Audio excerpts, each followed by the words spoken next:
Sixth sumல என்ன question கொடுத்துருக்காங்கன்னா, in each of the following cases state whether the function is bijective or not, justify your answer அப்படின்னு கேட்டிருக்காங்க. பைஜெக்டிவ்னா இது ஒன்றும் புது ஃபங்க்ஷன் கிடையாது. நம்ம ஃபர்ஸ்ட் பார்த்தோம்ல, 1-to-1 ஃபங்க்ஷனும் on-to ஃபங்க்ஷன் நம்ம இது வரைக்கும் பார்த்துருக்கோம். அந்த ரெண்டு ஃபங்க்ஷனும் ஒரு சம்மில் கரெக்டாக மேட்ச் ஆகி ரெண்டு ஃபங்க்ஷனும் இருந்தால் தான் ஒரு ஆரோ டயக்ராம் நம்ம வரையும் போது 1-to-1 ஃபங்க்ஷனும் இருக்கணும், on-to ஃபங்க்ஷனும் இருக்கணும். அப்படி இருந்தால் தான் அது வந்து நம்ம பைஜெக்டிவ் ஃபங்க்ஷன்னு சொல்லணும். அப்படி இருந்தால் அதுக்கு பேர் பைஜெக்டிவ் ஃபங்க்ஷன். அந்த ஹோல் ரெண்டு ஃபங்க்ஷனும் நமக்கு சேர்ந்து வந்துச்சுன்னா அதுக்கு பேர் என்னது? Bijective function. நமக்கு ஃபர்ஸ்ட் அவங்க வந்து இப்போ நமக்கு ரெண்டு கொஷின் கொடுத்து பைஜெக்டிவா இல்லையான்னு கேட்டிருக்காங்க. ஃபர்ஸ்ட் கொஷனில் என்ன கொடுத்துருக்காங்கன்னா, if r to r defined by f of x is equal to 2xன்னு கேட்டிருக்காங்க. r to rனா ரேஷனல் நம்பர்ஸ் இல்லையா?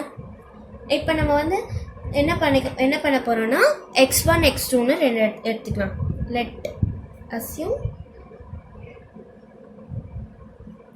f of x1ன்னு ஒன்று எடுத்துக்கலாம் is equal to f of x2 அப்படின்னு. LHSக்கு ஒன்று, RHSக்கு ஒன்று. ஓகேவா? இப்படி எடுத்துக்கலாம். இப்படி எடுக்கும்போது 2x நம்ம என்ன பண்ணுவோம், இங்கே இருக்கிற இடத்துல 2x 1 போடுவோம், இங்கே +1 இங்கே போடுவோம் is equal to இங்கே 2x2 போட்டுட்டு +1 போடுவோம். ஏன்னா நம்ம இந்த x2 வந்து இந்த x இருக்கிற இடத்துல நம்ம சப்ஸ்டியூட் பண்ணுறோம்ல, அதனால -1 இங்கேயும் -1 தான் வரணும்.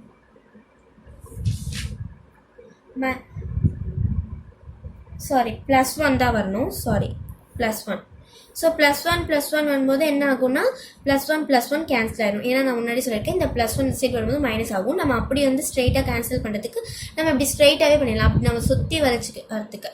ஸோ கேன்சல் பண்ணி நமக்கு என்ன கிடைக்குன்னா, 2x1 is equal to 2x2 கிடைக்கும். ஸோ இது நம்ம ரெண்டுத்தையும் பண்ணும்போது 2 கேன்சல் ஆகிடும் இல்லையா, நம்ம டிவைட் பண்ணும்போது. அப்போ x1 is equal to x2. நான் என்ன சொல்லியிருக்கேன், இந்த மாதிரி x1 is equal to x2 அப்படி வந்தாலே அது என்னதுன்னா 1-to-1 ஃபங்க்ஷன். இது வந்து என்னது, இது 1-to-1. therefore it is an 1-to-1 function. இப்போ இதை நம்ம 1-to-1 ஃபங்க்ஷனை ப்ரூவ் பண்ணிட்டோம். பட் பைஜெக்டிவ் ஃபங்க்ஷனுக்கு 1-to-1னும் இருக்கணும், on-to ஃபங்க்ஷனும் இருக்கணும். ஸோ நம்ம அதுக்கு என்ன பண்ண போகிறோம்னா, இங்கே நம்ம அதுக்கு என்ன பண்ண போகிறோம்னா, அவங்க கொடுத்துருக்குற ஈக்குவேஷன் இருக்குல்ல, நம்ம என்ன எடுத்துக்கலாம், let y is equal to, அவங்க என்ன கொடுத்துருக்காங்கன்னா, f of x is equal to 2x plus 1ன்னு கொடுத்துருக்காங்க. அது நம்ம என்ன எடுத்துக்கலாம்னா, y is equal to, நம்ம y அதாவது ab இருக்குதுல்ல, நம்ம என்ன எடுத்துக்கலாம், x2னே எடுத்துக்கலாம். ஓகேவா? x2 is equal to இங்கே இந்த x2 இருக்குல்ல, அதை எடுத்துக்கலாம். x போட்டு இங்கே x1 is equal to f of x2 இல்லாமல் நம்ம x2 இங்கே போட்டுக்கலாம், y இப்படி போட்டு கூட நம்ம எடுத்துக்கலாம். ஸோ நம்ம x2 is equal to 2x plus 1 அப்படி எடுத்துக்கும் போது நமக்கு என்ன கிடைக்கும்னா, இந்த 2x ஃபர்ஸ்ட் இங்கே இருக்கிற ப்ளஸ் சைன் வந்து இந்த சைடு வரும்போது மைனஸ் ஆயிரும். ஸோ x2 -1 அப்போ இங்கே is equal to 2x ஆயிரும். அப்போது இங்கே நம்ம எக்ஸோட வேல்யூ கண்டுபிடிக்கணும்னா, இங்கே 2 இருக்குதுல்ல, நம்ம இந்த 2 இந்த மல்டிப்ளிகேஷன் இந்த சைடு வரும்போது நமக்கு என்ன ஆயிரும்னா, x2 -1 by 2 மாறிடும் is equal to x. இப்போ நம்ம எக்ஸை இப்போ நம்ம வந்து x கண்டுபிடிக்கணும். இப்போ x is equal to x2 -1 நம்ம வந்து செக் பண்ணோம் இல்லையா. ஃபர்ஸ்ட் நம்ம 1-to-1 ஃபங்க்ஷனை ப்ரூவ் பண்ணிட்டோம். இப்போ நம்ம அது on-to ஃபங்க்ஷன் ப்ரூவ் பண்ணுறதுக்கு அவங்க கொடுத்துருக்குற ஈக்குவேஷன் வந்து என்ன கொடுத்துருக்காங்க, f of x is equal to 2x plus 1 கொடுத்துருக்காங்க. அது நம்ம என்ன பண்ணிக்கிட்டோம்னா, இந்த x2 வந்து நம்ம இங்கே சப்ஸ்டியூட் பண்ணிக்கிறோம். f of x பதிலாக சப்ஸ்டியூட் பண்ணி 2x plus 1 போடும்போது நமக்கு நம்ம வந்து ஃபார்முலாவை மாற்றினா தானே நமக்கு வந்து இந்த எக்ஸ் வந்து இந்த சைட் வரும். இந்த சைட் வரும்போது நம்ம அப்போ தான் நம்மளால் நம்பர்ஸை போட்டு நம்ம சப்ஸ்டியூட் பண்ண முடியும். இப்போ நம்ம அதே மாதிரி நம்பர்ஸ் நம்ம வந்து எலிமெண்ட்ஸ்லாம் மாற்றியாச்சு, ஃபார்முலா கண்டுபிடிச்சி எக்ஸுக்கு வந்து இந்த ஃபார்முலா கண்டுபிடிச்சிட்டோம். இப்போ நம்ம என்ன பண்ண போகிறோம்னா நம்பர், அதாவது ரேஷ்னல் நம்பர்ஸ் இருக்கு அதெல்லாம் போட போகிறோம். ரேஷ்னல் நம்பர்ஸ் என்ன, -1 0 1 2 3 மைனஸில் இருக்கிறது அது எல்லாமே ரேஷ்னல் நம்பர்ஸ் தான். ஸோ நம்ம என்ன பண்ண போகிறோம், அது போட போகிறோம். செக்குன்னு போடுறோம். ஸோ ஃபர்ஸ்ட் நம்ம என்ன எடுத்துக்கலாம், எக்ஸாம்பிளுக்கு x2. இப்போ நம்ம x2 வந்து இஸ் ஈக்குவல் டு 1ன்னு எடுத்துக்கலாம். x2 இஸ் ஈக்குவல் டு 1ன்னு எடுக்கும்போது நமக்கு ஃபார்முலா என்ன, x is equal to x2 - 1/2. அப்போ என்ன ஆகும்னா x2 இருக்கிற இடத்துல நம்ம என்ன சப்ஸ்டியூட் பண்ணியிருக்கோம், x is equal to x2 வந்து 1 - 1 ஆயிரும். ஏன்னா 1 சப்ஸ்டியூட் பண்ணிருக்கலாம். 1 - 1/2 1 - 1/2 x இஸ் ஈக்குவல் டு 0/2 அப்படின்னு கிடைச்சிடும் நமக்கு. x is equal to 0/2 அப்படின்னு படிச்சோம். இப்போ நம்ம அதே நம்ம x2 is equal to -1ன்னு எடுத்துக்கிட்டா -1ன்னு எடுத்துக்கும்போது நமக்கு என்ன கிடைக்கும்னா நம்ம என்ன x is equal to x2 - 1/2. அப்போ நமக்கு என்ன கிடைக்கும்னா 1 - 1/2. அப்போ 1 -1ல -1 என்னது -2/2. இதே மாதிரி நம்ம அடுத்து என்னது அடுத்து நம்ம வந்து x2 வந்து -2 எடுத்துக்கலாம்.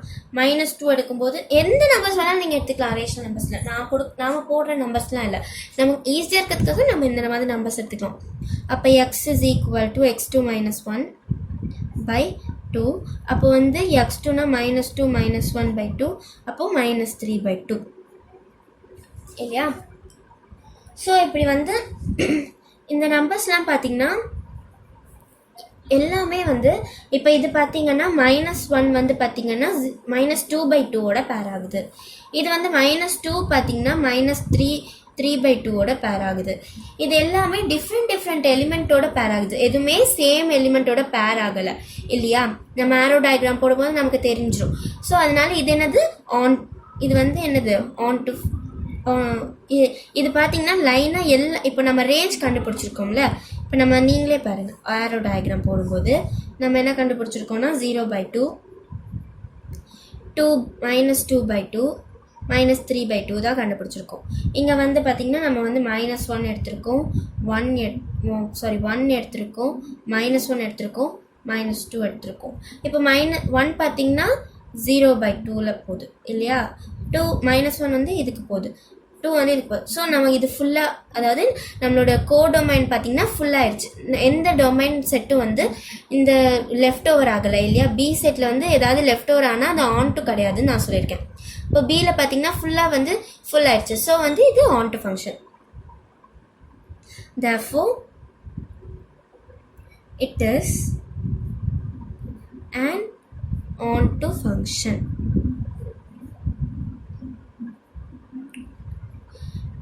இந்த சம்மில் பார்த்தீங்கன்னா ஒன் டு ஒன் ஃபங்க்ஷனும் இருக்குது, ஆன் டு ஃபங்க்ஷனும் ட்ரூ ஆயிருக்கிறதுனால அது என்னது, it is an therefore it is an bijective. It is a bijective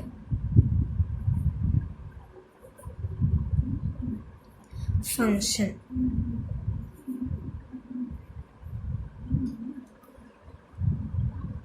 seventh சம்மில் நம்ம செகண்ட் டிவிஷன் பார்க்க போகிறோம். செகண்ட் டிவிஷனில் என்ன கேட்டிருக்காங்கன்னா r to r defined by f of x is equal to 3 - 4xd whole square. r to rனா rational நம்பர்னு சொல்லியிருக்கோம். ஸோ இப்போ நம்ம என்ன பண்ண போகிறோன்னா அதே மாதிரி நம்ம பிரிச்சுக்க போகிறோம். f of x1 is equal to f of x2. இப்படி பிரிச்சுக்கும் போது நமக்கு என்ன கிடைக்கும், இந்த 3 - 4 இந்த எக்ஸ் இருக்கிற இடத்துல நம்ம x1 போடுறதுனால நமக்கு என்ன ஆகும்னா x1 தி ஹோல் ஸ்கொயர்னு வரும். அதே மாதிரி இங்கே 3 - 4 x2 தி ஹோல் ஸ்கொயர்னு வரும். ஸோ 3 கேன்சல் ஆயிடும். ஏன்னா இந்த சைட் வரும்போது மைனஸ் ஆகிறதுனால நம்ம அப்படியே கேன்சல் பண்ணுறதுக்கு ஸ்ட்ரெயிட்டாக கேன்சல் ஆகிடும். So -4 x1 the whole square is equal to minus 4x2 the whole square. So இந்த மைனஸ் 4 கேன்சல் ஆயிரும். அப்போது x1 is equal to x2 the whole squares இருக்கும். அப்போ பார்த்தீங்கன்னா நான் முதலே சொல்லியிருக்கேன் x1 is equal to x2 வந்தால் அது கண்டிப்பாக 1-to-1 ஃபங்க்ஷன்னு சொல்லியிருக்கேன். பட் இங்கே பார்த்தீங்கன்னா இங்கே ஸ்கொயர் வந்திருக்கிறதுனால இது ஃபங்க்ஷன் 1-to-1 ஃபங்க்ஷன் கிடையாது. வெறும் x1 is equal to x2 வந்தால் மட்டும்தான் அது 1-to-1 ஃபங்க்ஷன். ஸோ இது வந்து 1-to-1 ஃபங்க்ஷன் கிடையாது. therefore it is not an 1-to-1 function.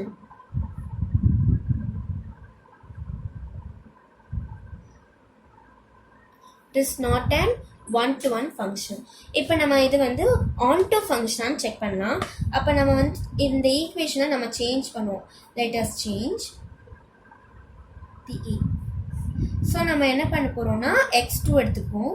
x2 இந்த f of x பதிலாக நம்ம என்ன எடுக்கிறோம், x2 is equal to என்ன எடுத்துக்கிறோம்னா 3 minus 4x the whole square அப்படின்னு அவங்க கொடுத்துருக்குற ஈக்குவேஷன். ஸோ இங்கே இருக்கிற x3 பார்த்தீங்கன்னா இந்த சைடு வரும்போது -3 ஆயிரும். ஸோ x2 -3 இல்லையா, -3 is equal to is equal to 4x minus 4x the whole square இருக்கும். minus 4x the whole square இருக்கும். இப்போது இங்கே இருக்கிற -4 பார்த்தீங்கன்னா மல்டிப்ளிகேஷனில் இருக்குது. ஸோ அது இந்த சைடு வரும்போது டிவிஷனாக மாறும்போது டிவிஷன் ஆயிரும். ஸோ x2 -3 -4 ஏன்னா இங்கே மல்டிப்ளிகேஷன் இருக்கும்போது இது அப்படியே வரும்போது அதே சைடில் வரதுனால எக்ஸ் ஸ்கொயராக மாறிடுது. ஸோ இப்படி வந்துடுறதுனால நம்ம இந்த எப்போவுமே டினாமினேட்டரில் வந்து மைனஸ் சைன் இருக்கக்கூடாது. ஸோ அதனால் இந்த சைன் நம்ம இதுக்கு மாற்றிக்கிறோம். ஸோ அது நம்ம வந்து இதுக்கு மாற்றும்போது நமக்கு வந்து இது ப்ளஸ்ஸாக மாறிடும். ஸோ நம்ம என்ன பண்ணுறோம், X square is equal to x2 minus x2 plus 3 by 4 இல்லையா. ஏதாவது சேஞ்சஸ் நடக்கும்போது நியூமரேட்டரில் சேஞ்சஸ் ஆகும். ஸோ இங்கே பார்த்தீங்கன்னா இங்கே X square minus x2 plus 3 by 4 இருக்குது. அப்போ இங்கே ஸ்கொயர் இருக்கிறதுனால அது இந்த சைடு வரும்போது என்ன ஆகும்னா எக்ஸ் இஸ் ரூட் வந்து எக்ஸ் மைனஸ் x2 plus 3 இருக்கிறதுனால நம்ம அதை கொஞ்சம் சேஞ்ச் பண்ணிக்கலாம். இப்படி மைனஸ் வந்து ஸ்டார்டிங்கில் இந்த வேரியபிள் இருக்கக்கூடாது. ஸோ நம்ம என்ன பண்ணுறோம், 3 வந்து ப்ளஸ் சைனில் இருக்க 3 ஃபஸ்ட்டு போட்டு -x2 by 4 எடுத்துக்கிட்டோம். ஸோ நம்ம வந்து ஃபார்முலாவை இப்படி சேஞ்ச் பண்ணிட்டோம். ஸோ நம்ம இப்போ வந்து வேல்யூஸ் போட போகிறோம். ஸோ நான் எக்ஸாம்பிளுக்கு x2 வந்து நான் வந்து 5ன்னு எடுத்துக்கிறேன். நான் 5 எடுக்கும்போது எனக்கு என்ன ஆகும்னா x is equal to 3 minus plus 5 போட்டோம்னா நமக்கு என்ன ஆகும், by 4 கிடைக்கும். ஸோ 3 minus 5 வந்து எனக்கு 2 இல்லையா. 3 minus 5 வந்து எனக்கு 2 by 4. ஸோ இந்த 2 by 4 ரூட்டில் போனால் எனக்கு என்ன கிடைக்கும்,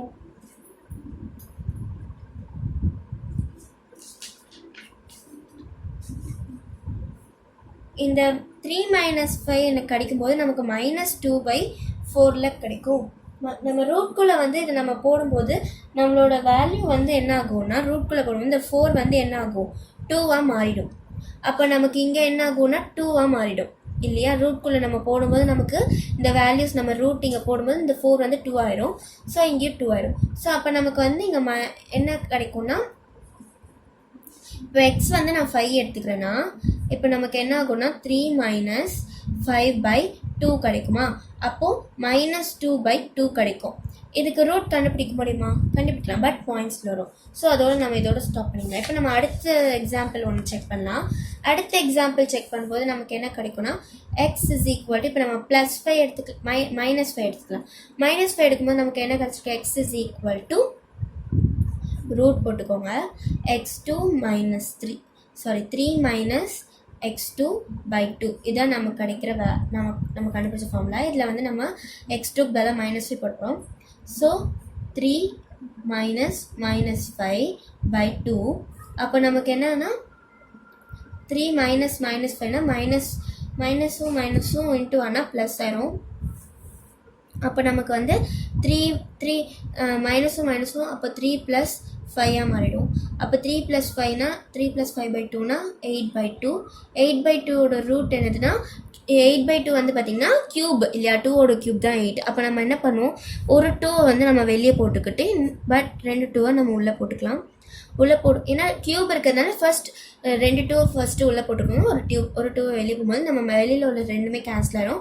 ஸோ நமக்கு ஆன்சர் வந்து √2 கிடைக்கும். ஸோ √2 வந்து பார்த்திங்கன்னா ரேஷ்னல் நம்பர்ஸில் எடுக்க முடியாது. ஸோ அதனால் இது வந்து onto ஃபங்க்ஷன் கிடையாது. therefore it is not an onto function.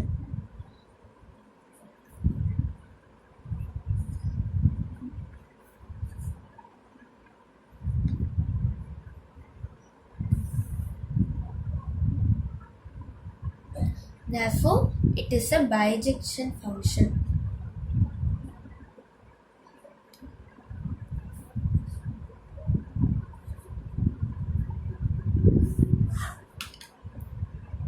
Sorry, it is not an bijective function. Not a bijective function.